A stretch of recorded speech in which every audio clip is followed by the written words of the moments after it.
Good morning, everyone. So we're going to continue along here in Chapter 5 today. We just got a brief start on it in class on Friday before we finished up for the day. One of the things I wanted to come back to start today is, think about that reaction where we blew up a balloon with hydrogen and oxygen inside of it. When we see that fireball given off by the reaction, we can kind of see with our eyes and hear from the explosion the energy that's being released from the reaction. So that helps us understand that the initial state is much higher in energy than our products in the reaction. So it helps us understand the relative energy here, increasing towards the top, our initial state higher in energy, and then we're releasing energy by forming water. One of the last sections we'll cover in Chapter 5, the one that we're skipping for midterm 2, will help us see that it really has to do with what we call bond strengths, that the bonds in water turn out to be stronger than the bonds in the reactants. So it really turns out to be the difference in bond strengths between our reactants and products that leads this reaction to have a negative energy change associated with it.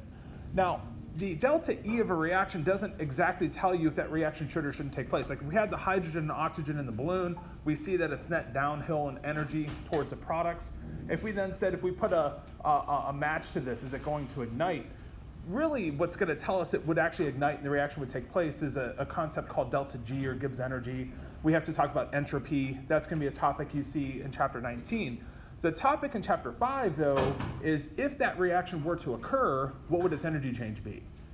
Because we can have reactions take place that spontaneously occur, and by spontaneous, I mean a reaction actually takes place under the conditions where the energy increases sometimes. So it's possible for reactions to take place where the final state ends up being higher in energy than the starting initial state. This delta E would be greater than 0. So it seems unlikely that a reaction would take place under these conditions, but this entropy term can help sort of push the reaction towards taking place. That's a topic you'll see later. But the key here would be if a reaction takes place and the energy is increased from the initial state to the final state, we know that the delta E is positive. And then if we have a delta E negative, means the final state's lower in energy than the starting point, the initial state or the reactants of the reaction. And so then we can also talk about the change in energy for any given reaction would be the sum of the heat change of the reaction plus the work that the reaction either has done on it or does on the surroundings of the reaction. And so this delta E here would be the energy change for the system or for the reaction would be equal to the heat change of the system and then plus the work that's changed by the system.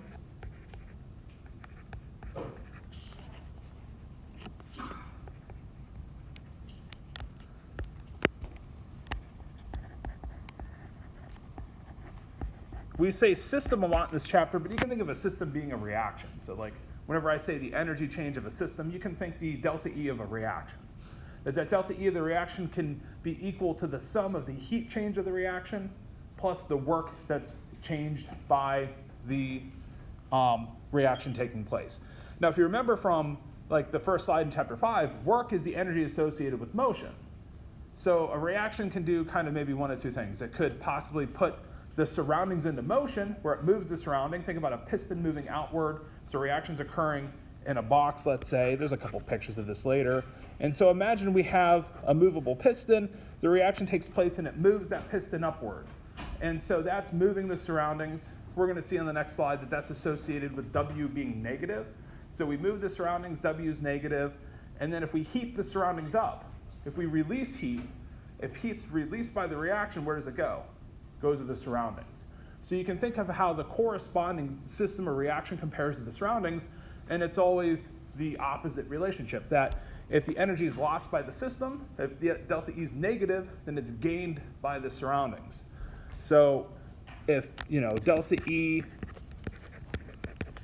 of the system is less than 0, then the delta E of the surroundings is greater than 0.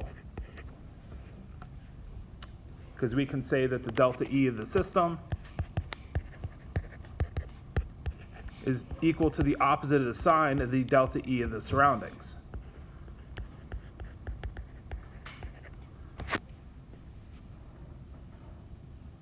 And we can say the same thing for the heat and the work, that if the heat of the system is negative, the heat of the surroundings is positive. So we can say the same thing here, that the Q of the system equals the negative Q of the surroundings. Like this equation here, we're going to use this a lot. We're going to think about heat changes. The heat changes for a system. If a system loses heat, the heat goes with the surroundings. So system loses heat gained by the surroundings. Kind of like combustion reaction, the hydrogen balloon explodes. I don't want to put my hand on that. It would probably not feel good because it's going to feel hot. The heat given off from the reaction, heat's lost. It's where the fire comes from. The fire is coming from the heat being lost. And then if we put our hand in that fire, we're going to feel the heat being given off, right? So we're going to be part of the surroundings. Usually, if you think of yourself relative to a reaction, usually you're part of the surroundings. So if you feel a reaction taking place, you're going to be like feeling whatever the surroundings would feel. Like if the surroundings is absorbing heat, then you're going to feel hot. If the surroundings is having the heat taken away, if the Q is positive for a reaction, so the Q system's positive, Q the surroundings negative, the surroundings are losing their heat. So if we touch a reaction where heat's being absorbed, heat's going to be absorbed from us. We're going to feel that to be cold generally. And then we could say the same thing with work, that the W of the system is the negative of the sign of the surroundings. So the system versus surroundings is an important distinction we're going to come back to a lot in this chapter. So would that mean if the surroundings is positive, then the system would be negative? Yep. So and work's going to be the complicated one, but we're going to try to turn work into thinking of its sign. We'll see it better on the next slide.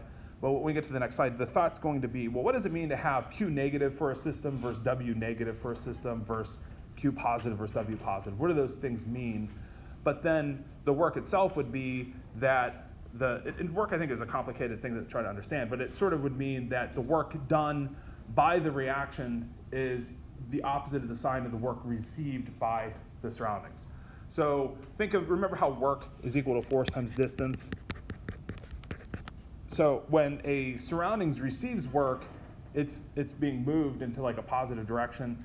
And then if work is being absorbed by the reaction, then the surroundings is like collapsing on the system. Let me get to the next slide, because there's a couple better pictures that'll show this than on the previous slide. So this slide here is trying to get us to talk about what it means to be delta E versus Q versus W, positive versus negative. And so let's start with Q. So for Q, that's heat. So that's heat absorbed by the system is positive. So if the system's absorbing heat, going upwards in heat, this is like increasing temperature generally is how you would think of this. This would generally be temperature increasing. So increase in temperature, increase in heat. So that's, okay, let me take a step back. So when we think of heat, remember Q is equal MCS delta T. So that's where I'm thinking if Q absorbs heat, that the temperature is related to that temperature increase. What I want to come back to, though, is how if we put a thermometer on the system, it's really going to be measuring the temperature of everything in contact with the system. That's what we call the surroundings. So the heat change for the system, if Q is positive, means that heat is being absorbed by the system. The system gained heat.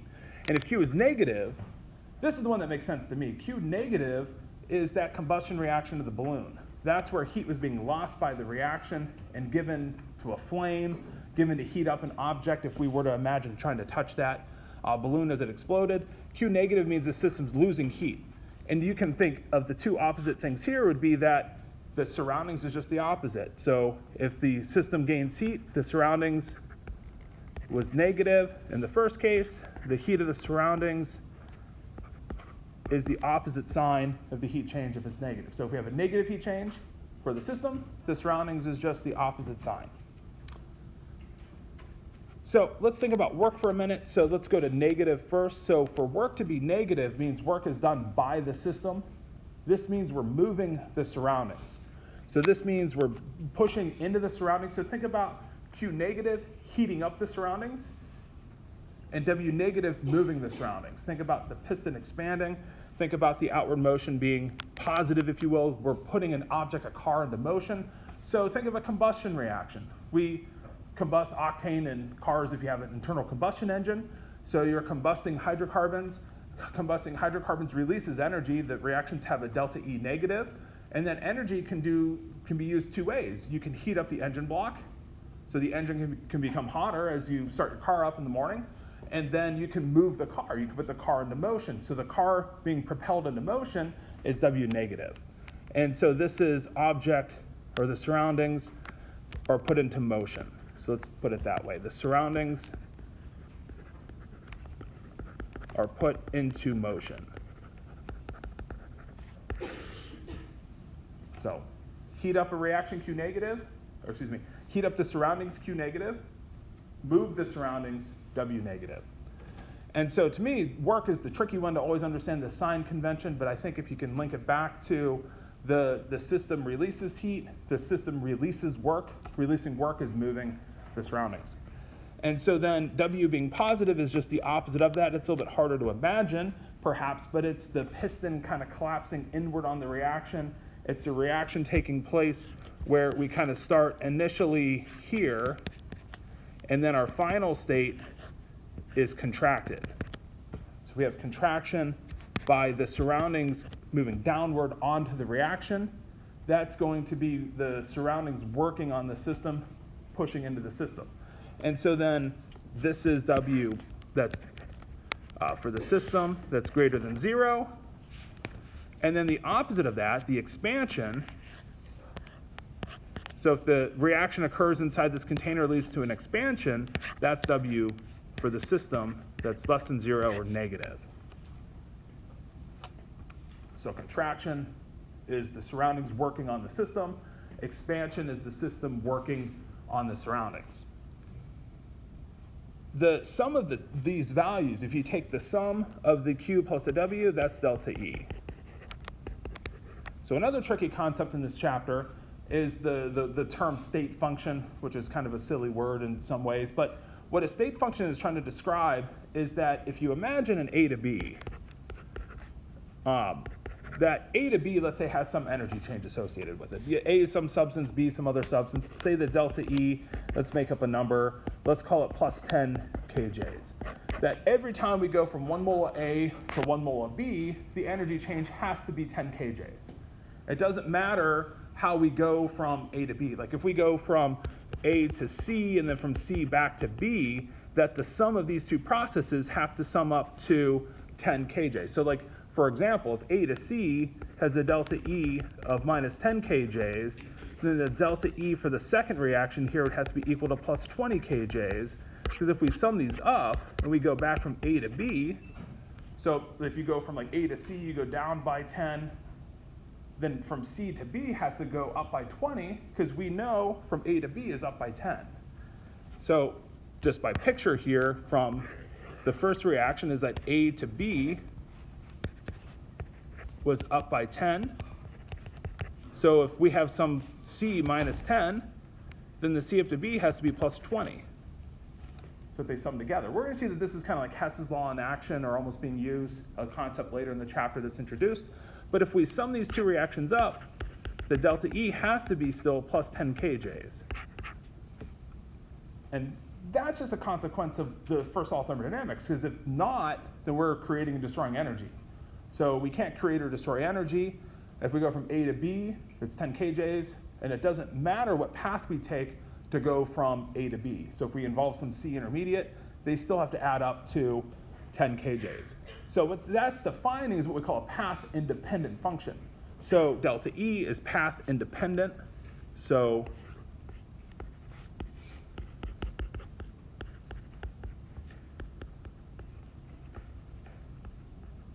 path-independent means it doesn't matter how you go from A to B.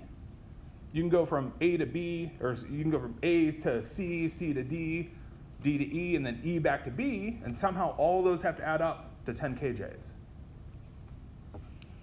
Otherwise, we're creating or destroying energy. But now Q and W are path dependent functions. So Q and W, these are path dependent.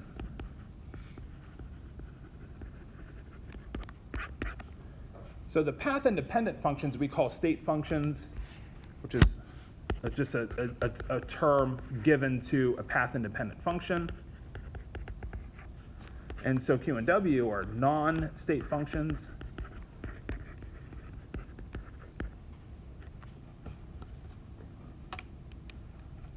Now, what this means is it depends on how you carry the reaction out and how much heat or work the reaction can do.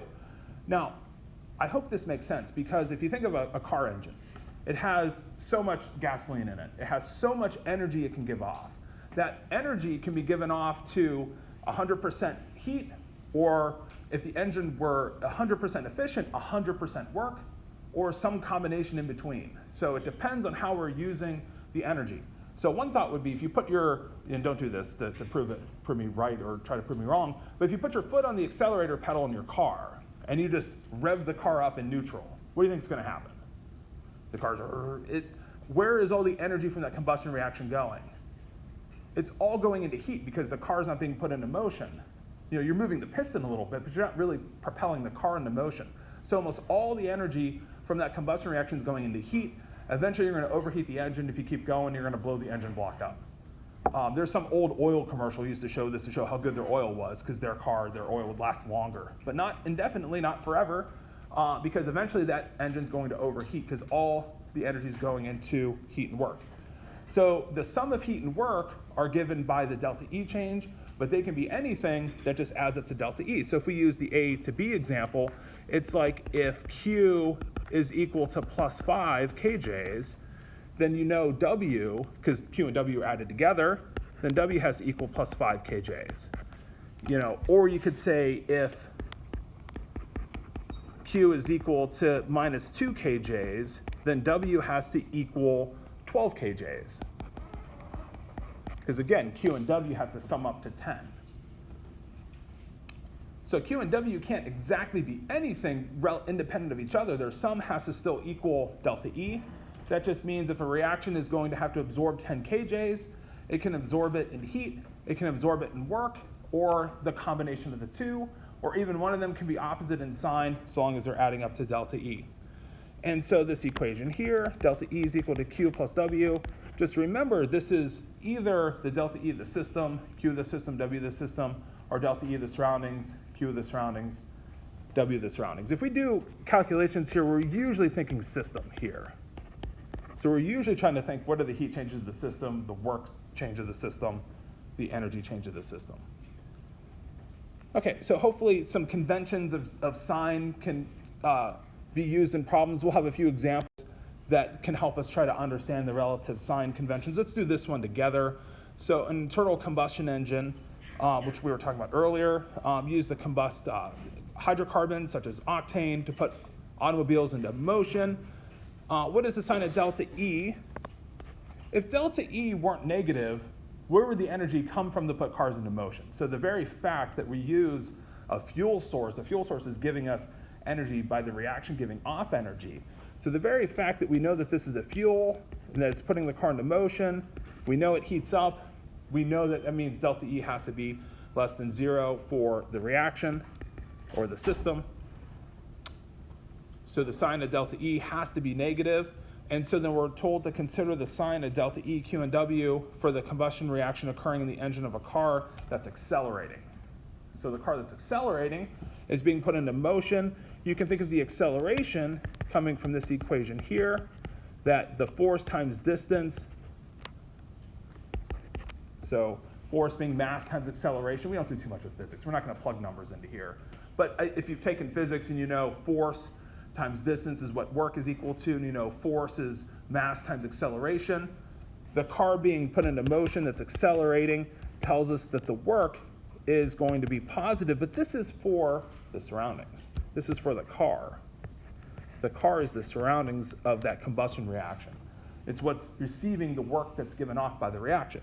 So the work for the car of the surroundings in this reaction greater than 0, meaning the system or the reaction has to be less than 0. So the W change of this reaction has to be negative. So putting the car into motion, W negative. And then the car, like if you imagine you start your car up, the engine's cold, especially today. And then as you drive down the street, do you think the engine's getting colder or hotter as a combustion reaction is taking place inside your car? The engine's, of course, getting hotter. So our Q of the reaction, we must have heat being released by the reaction so the engine of the car can heat up. The engine's the surroundings. If you don't put your hand on the engine of a car, could be hot and burn your hand, but eventually the car will heat up so hot that it will burn your hand. That's the surroundings. You're touching the surroundings of that combustion reaction.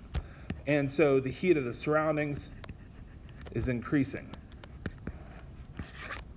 So the heat of the surroundings is greater than 0, so heat must be lost by the chemical reaction. So we have all three negative. So the energy change of the system, of the reaction's negative, the heat change of the system's negative. We're putting an object into motion, that's negative as well. And I just like us to think that, one, they all don't have to be the same sign, but for reactions and types of scenarios where they're all the same sign, help us really establish and understand what the sign conventions and how they work for a reaction like this. So again, we know energy is being lost by the car. We know that that energy is going into moving the car, that's W negative, and heating up the engine block, that's Q negative for the system.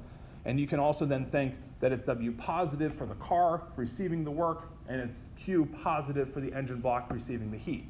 So heat's flowing from the reaction into the engine block, increasing its heat as the reaction lost heat. A lot of examples that we'll come across that relate heat changes that accompany different types of chemical reactions as we can try to think of how the sign of the heat change of the reaction is related to the heat change of the surroundings. This picture here is just getting at the expansion of a gas that we were talking about earlier. Let me zoom in a little bit here. And so this is just showing us an initial state where we have some volume. We have a piston that's being counterbalanced, presumably by gravity. And so when we accelerate the piston upward, we're moving the piston. It's that motion of the piston upward, putting it into motion, that is the surroundings receiving the work. So this is putting the surroundings into motion, which is W less than 0 for the system. So the system is losing work energy, if you think of it that way. And so for this type of system here, this is what it means to be W negative. And again, the opposite, which we sketched earlier. We're kind of sketching this picture earlier. If you contract, your final state is a contraction, then that's the system receiving work or having work energy absorbed by it, where work of the system would be positive. So we go the opposite direction. We have a contraction. Then this would be W for our system greater than 0. Because we're receiving work now by the surroundings. So this is the surroundings moving inward onto the reaction. Okay, so let's say we have a 1 liter balloon filled with air, warmed up and expands. Think about the air in the balloon. The air in the balloon is your system. So the air in the balloon is warming up and the balloon's expanding. So think about the sign of Q and W that you would give for the air inside this balloon. We don't need to do this on the quiz. You can just do this for think about it for 30 seconds to a minute.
I think this is a tricky question because we've been talking about like a reaction, and this really isn't exactly a chemical reaction. This is just a substance that's being warmed up.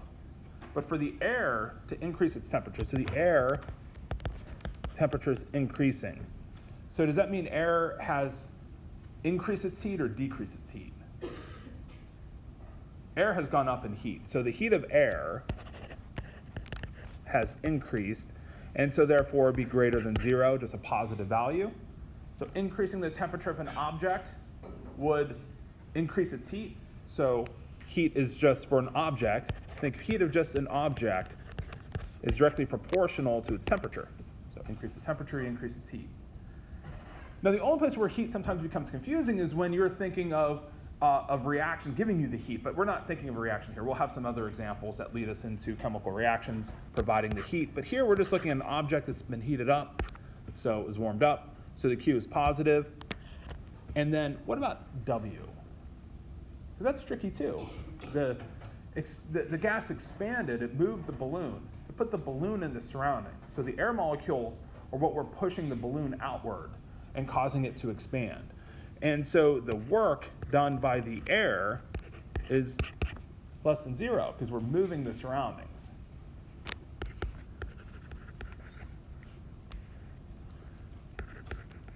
You can think we put the surroundings into motion.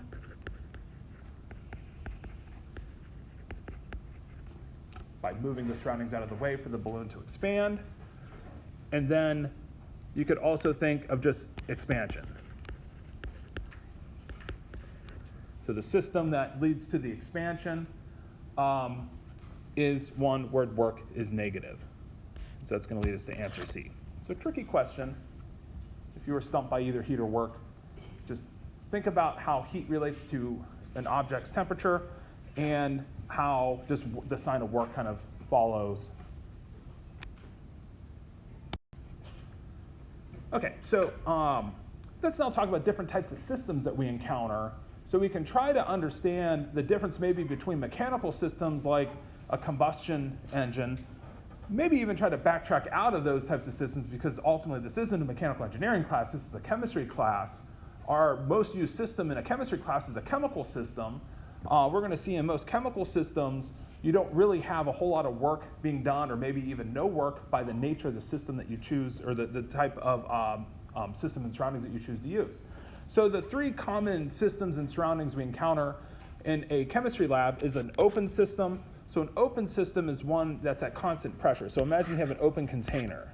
So this is some sort of liquid perhaps. So you just have an open container for your open system. Let's put this over here. So an open container can do 2 things. It can exchange heat with its surroundings. So we can have heat exchange. We can also have matter exchange.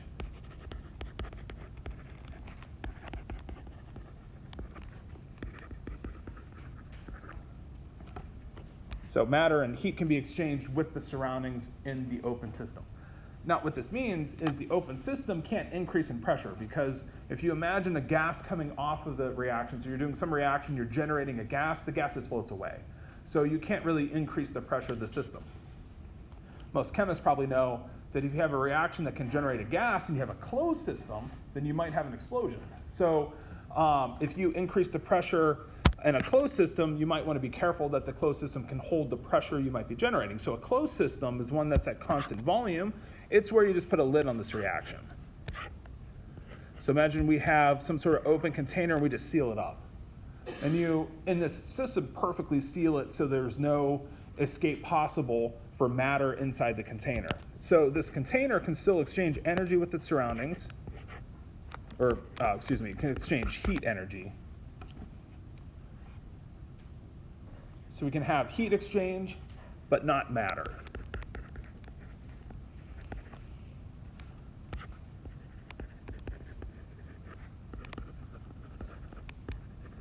So matter cannot be exchanged in the system. So all the matter inside the container has to stay in the container. So even if we generate a gas, that would mean the pressure could increase in this container, or the pressure could decrease in this container too. And so this is not at constant pressure.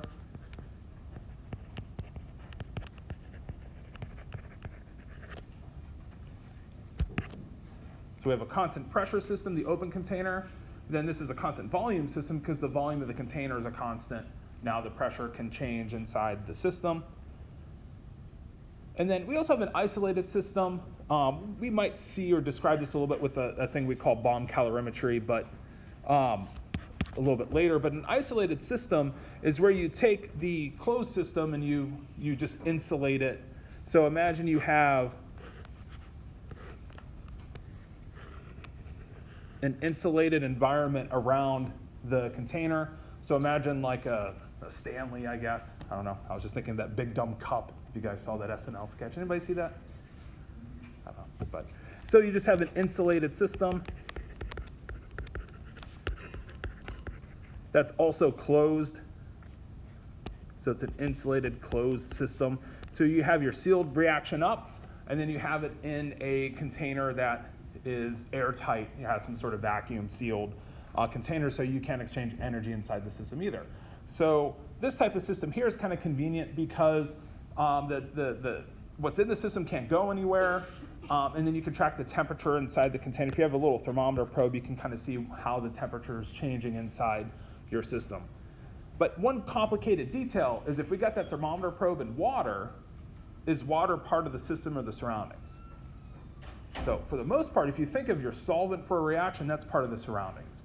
So generally speaking, and this is just something to have in the back of our mind, if we're going to put a thermometer on a system, we're probably really putting the thermometer on the surroundings of the system, what's in contact with the system. As we start thinking about temperature, I think it's almost always going to be of the surroundings. And in fact, this is a thing I'll say as we get into calorimetry topics, probably more on Friday. But as you think about putting a thermometer on a reaction, it's kind of hard to put a thermometer on a chemical reaction, because a chemical reaction is like the reactants versus the products. So how do you put your thermometer on something that is there and then is gone, and then there's something else there? So a chemical reaction is hard to put a thermometer on because it's more of an idea.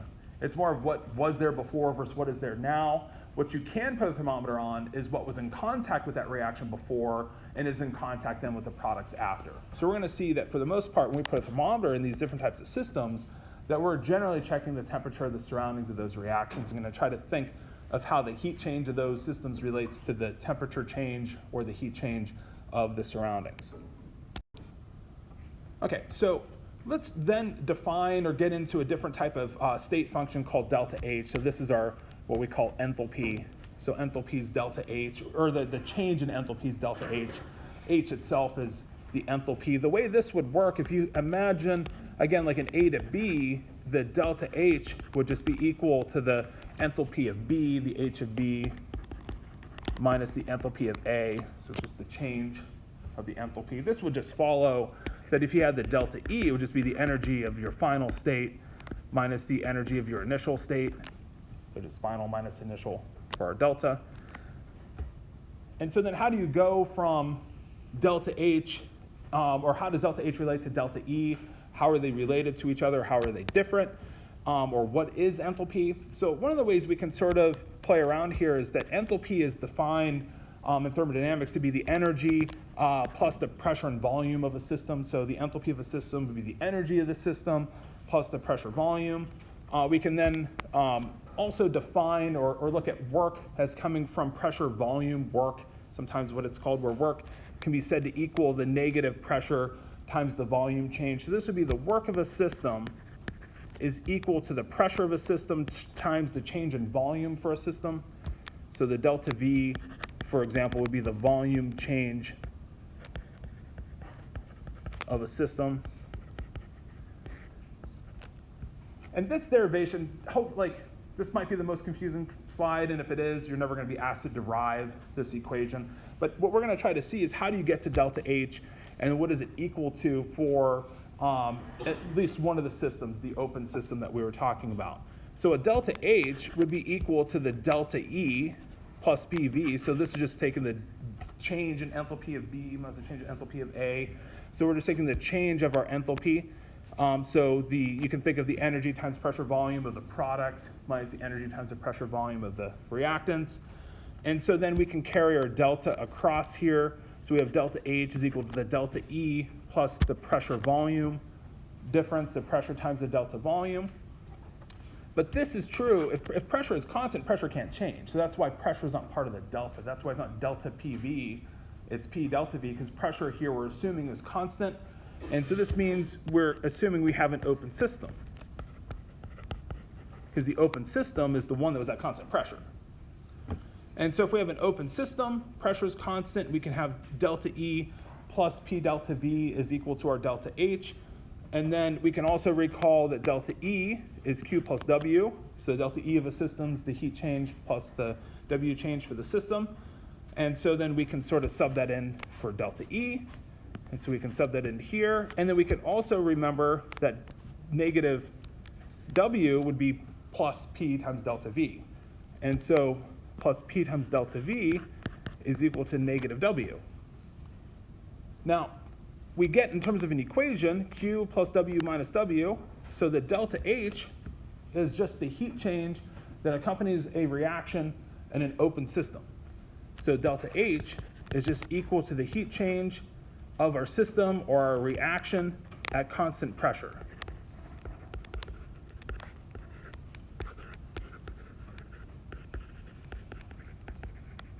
In that open container or that open system.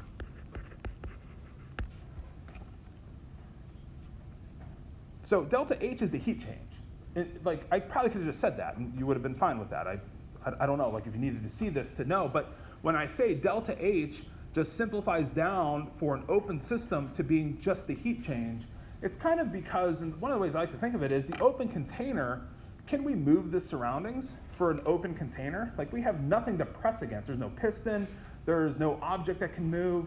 The gas just floats off into the ether, if you will. And so there's no work that can be done by the open container, the open system.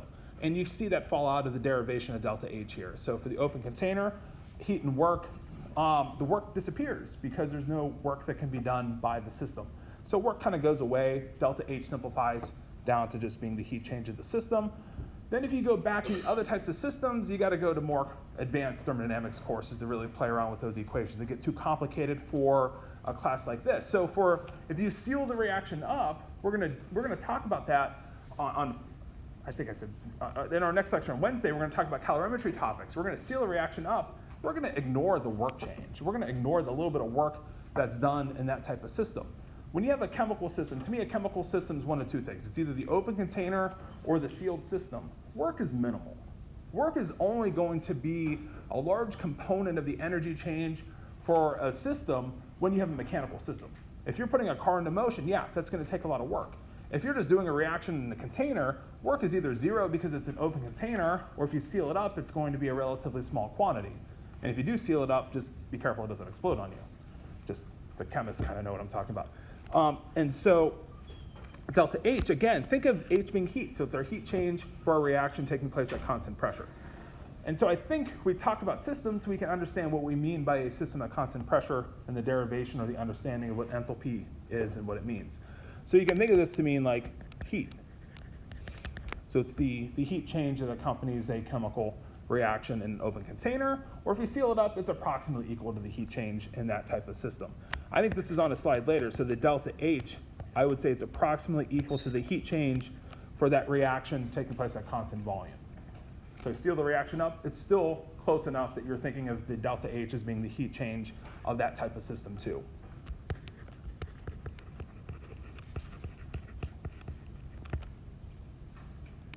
Okay, so delta H is the heat change of the system. I'm going to bring this demo next time where we can put calcium chloride into water just to kind of prove an idea here.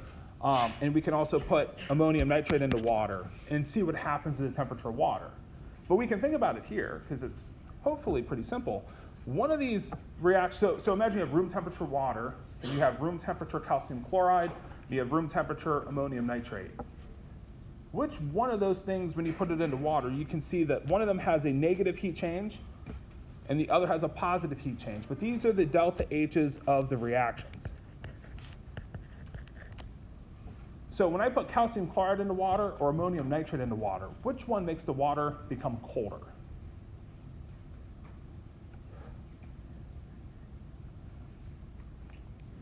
It's this one. Okay, you may be thinking, well, delta H is positive, it has to increase heat.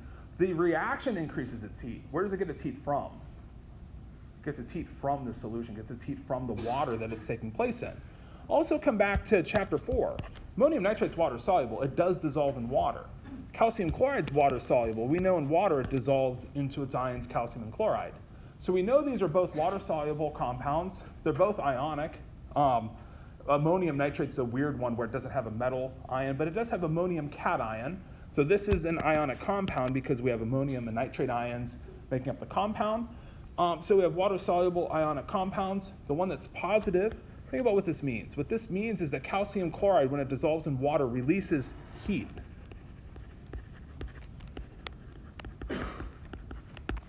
Into the solution that it's taking place into.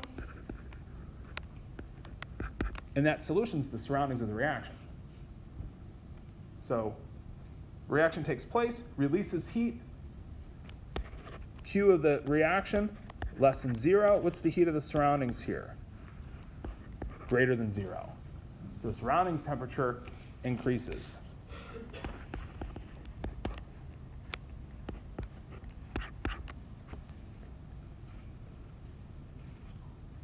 We also call a reaction like calcium chloride to be exothermic. So there's, whenever we're negative here, delta H negative is exothermic.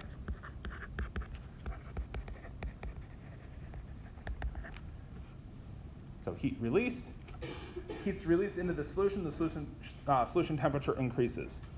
Ammonium nitrate's the opposite, has a positive reaction, we call that endothermic.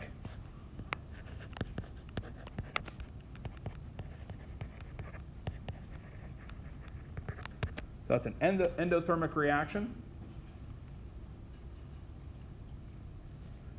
And then think about what delta H positive means. That means that the Q of the reaction is absorbing energy, and it gets that energy from the surroundings.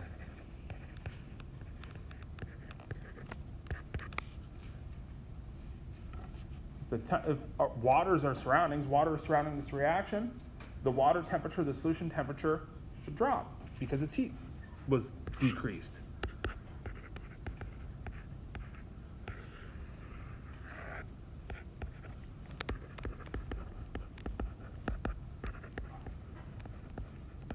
Just remember the solution is the surroundings here, not the system. You may think that's the most confusing part is, well, isn't the reaction taking place in that medium, so wouldn't that medium be the reaction? No, the reaction was the calcium chloride that was there versus the calcium ions and chloride ions that are there now. What the temperature of the solution relates to is how that heat was released by those ions when that reaction took place, and that led to the heat change. The heat increased for calcium chloride, the heat decreased for ammonium nitrate. We can relate this back to state functions too. Delta H is a state function, meaning it's path independent.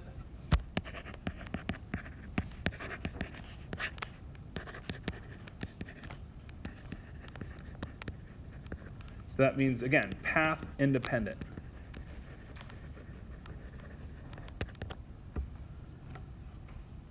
So there's another picture just for path dependence versus heat and work. Again, just to bring work up for hopefully the last time, just in terms of a thought, is that you can have a battery that's charged, has a lot of energy that can be discharged. So we have our charged battery. Energy can be lost as it's used. The battery can be used for some generation of heat or some work to be done to put some objects into motion, like maybe moving the blades of a fan. Or maybe we could just use all that energy given off for just heating up a space heater or something. So the energy in the battery can be used some for heat, some for work, 100% heat, 100% work, or anything in between. Okay, so then delta H, delta E are both fitting this category of being the state function. So delta H, path independent. Now, sometimes it's confusing because remember you go delta H is the heat of a reaction, but heat itself isn't a state function. What gives? Well, it's because we've just created a system that just has 100% heat, 0% work. So we just created a system where heat was 100% of the energy change and work just went to 0. The delta H for a given reaction, though, the delta H will always be the same. Even if we somehow turn work on for a reaction, it doesn't go to 0, the delta H is still going to be, the heat change is still going to be that state function. Okay, so let's think of another type of temperature change here. I don't want to take the time to open a quiz up for today, so we won't do a quiz today. Let's think of this one here together, though. So we had HCl to water. HCl, you can have it in a gas cylinder. You can bubble it into water. It's how we make hydrochloric acid aqueous. So aqueous hydrochloric acid just comes from bubbling HCl through water. And so when HCl gas is added to water, the temperature rises. Is the dissolution of HCl. So you know HCl is a strong acid. So this thing here is hitting the water as it bubbles through it and ionizing to H plus and Cl minus ions. Is that reaction exothermic or endothermic? And what's the sign of delta H? Just think about that for a minute, and we'll talk about it.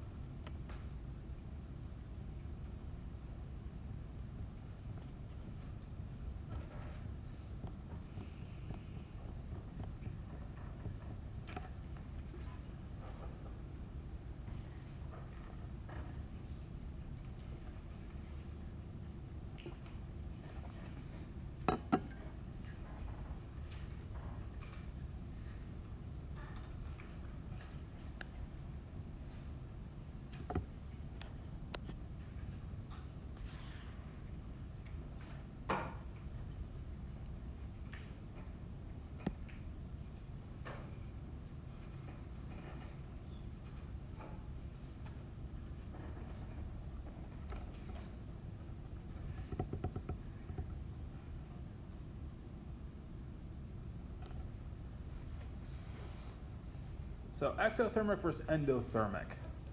How many just have no clue? Just out of curiosity. Thanks for putting your hand up. Appreciate it. Who thinks it's endothermic? Who thinks it's exothermic? Awesome. So now why is it exothermic? It's exothermic because of the temperature increase. So the solution temperature increasing tells us that there was a heat change by the chemical reaction that's taking place.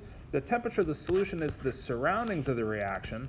So if the temperature of the surroundings increases, that means that the temperature of the heat of the surroundings had to increase as well. So for the temperature of the surroundings to go up means that the surroundings had to absorb heat in order to do so, and that heat had to come from the reaction. Heat increasing means Q is positive. So the heat of the system has to be the opposite of the sign. So whatever the sign is of the surroundings, the opposite is the sign for the system. The system, again, is the reaction. And so the heat change of my reaction here has to be less than 0, negative. And that's the definition of exothermic.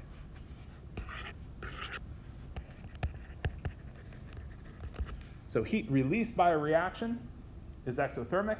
So anytime the Q reaction is negative is an exothermic reaction. And then that means that the Q reaction is less than 0. Open system means delta H will also be less than 0, because delta H is the heat of that system or reaction at constant pressure.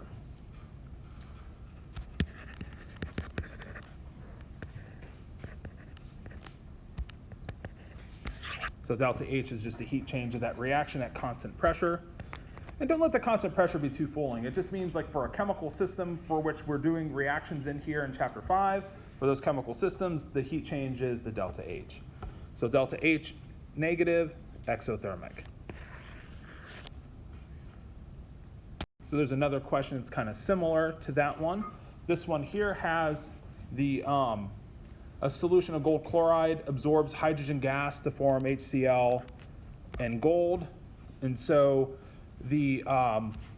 so imagine you have gold chloride in solution, should be water soluble, because it says a solution of this. So we're going to have gold 3 plus, 3 chloride ions, because we know that's a water soluble ionic compound. And so when this reaction takes place, the solution temperature increases again. And so the solution temperature increasing again tells us that this is an exothermic reaction, because that's where the heat was released from in order to increase the temperature of the surroundings.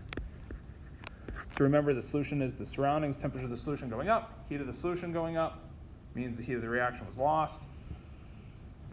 And then, now W comes back into play here. I think this is the last slide we talked about W, but W comes from the H is being absorbed, like, from the surroundings. Imagine you have this solution and you have an H2 gas above it. The gas is being absorbed inward and kind of collapsing into the reaction. And so that is the sort of, the absorption of a gas is going to lead to contraction. If we had like a constant volume piston, if you imagine we're losing gas, we're going to decrease and lead to contraction.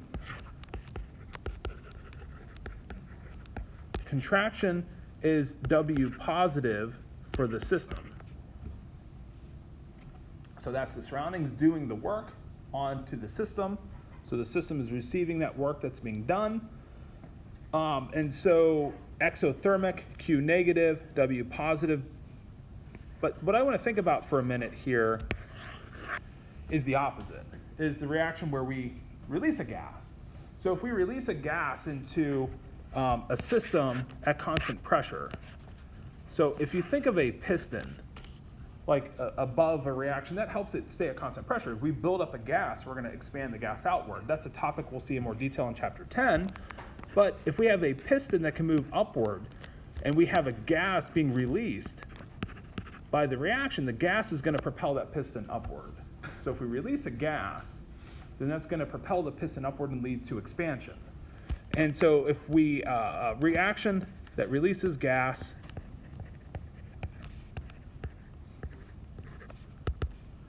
that is W less than 0, because that's going to lead to expansion.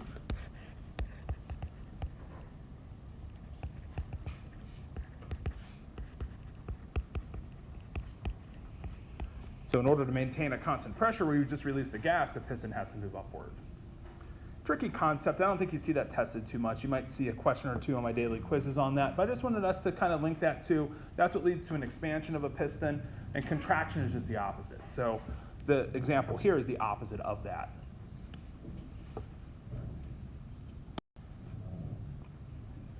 So for then thinking of delta H's of reaction, you know, delta H is what we call, if you remember an extensive property, that's quantity dependent. It's just a fancy word here.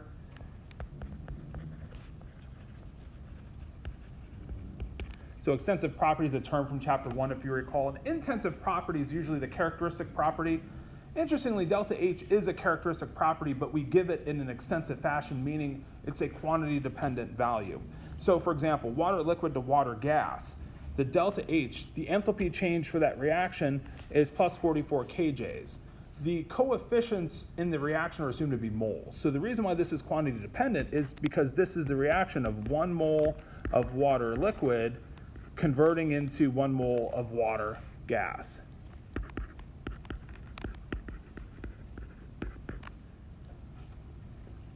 I think we've talked a little bit about phase change signs for reaction. If water liquid has to absorb heat to boil, so it makes sense that this would be greater than 0. So I think it makes sense that this process here should be endothermic, because liquid water has to absorb heat to boil. If we have 2 moles of water going to 2 moles of gas, more heat has to be absorbed, right? That's where the extensive nature comes in. So 2 moles of water to 2 moles of water vapor would have a delta H double the first reaction. So that's 88 kJs. So by extensive just means if we change these coefficients, we have to adjust our delta H accordingly.